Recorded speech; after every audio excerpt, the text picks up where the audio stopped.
Defense in depth is very important in terms of cyber security. Now, what exactly that defense in depth, or we say DID? Okay, so the main objective it is to protect information by using multiple layer of defenses. Okay, you can see these multiple layer of defenses to slow down an attack and prevent unauthorized access to data. And what exactly the approach? The approach is each layer serves as a barrier, ensuring that if one player is breached, other remain in the place to continue protecting the data. Okay, so you can see these layers: the data, application, compute, network, perimeter, identity and access, and at the last, physical security. Correct? So every layer there is some security, every layer. That's what we say defense in depth. Now, what exactly the security at every layer? So we'll start from the physical security. Okay, for the physical security, the role is protect computing hardware in the data center, right? So whatever your data center, these guys have kept, right? So we have to ensure there should not be any physical theft, the tampering, the access controls to building and hardware. There should not be any, mouse, basically the animals inside that room, so that they can cut the wires, right? Those things, those physical security, we have to take care of that. Okay, this is the first layer of security. Second, identity and access. What is the role?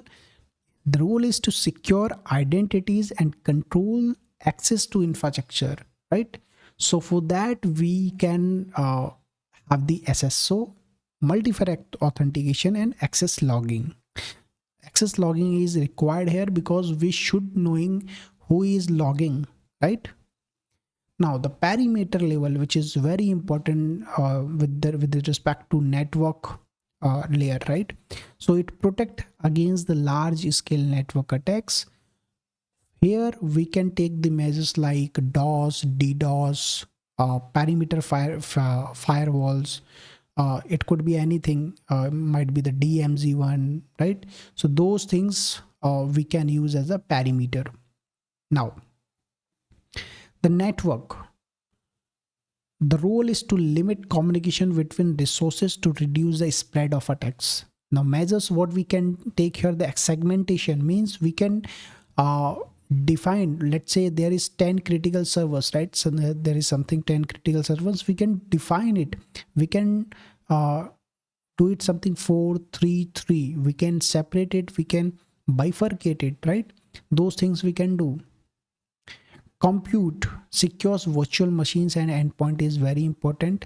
So the measures we can check here, the system patching, secure VM access like NSG, network security groups. You will be reading about network security groups, and I also have explained in the earlier modules.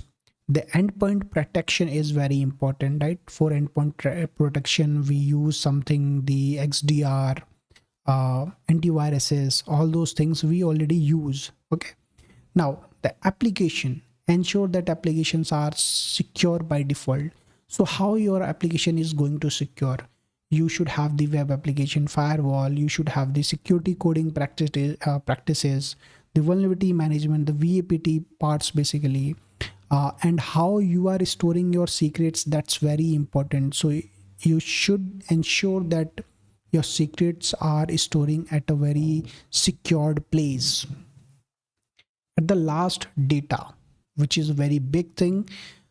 Data, obviously, for any organization, data is very important, right? If it is going to breach, it is going to damage the reputation of that organization, and reputation is everything for that organization, right? So for that, we should use the encryption on the PII, access controls, compliance and regulatory requirements. All these things we can do with the data, right? So that's why the defense in depth is very important, and at every layer we have to ensure there should be some security to protect from the attacker.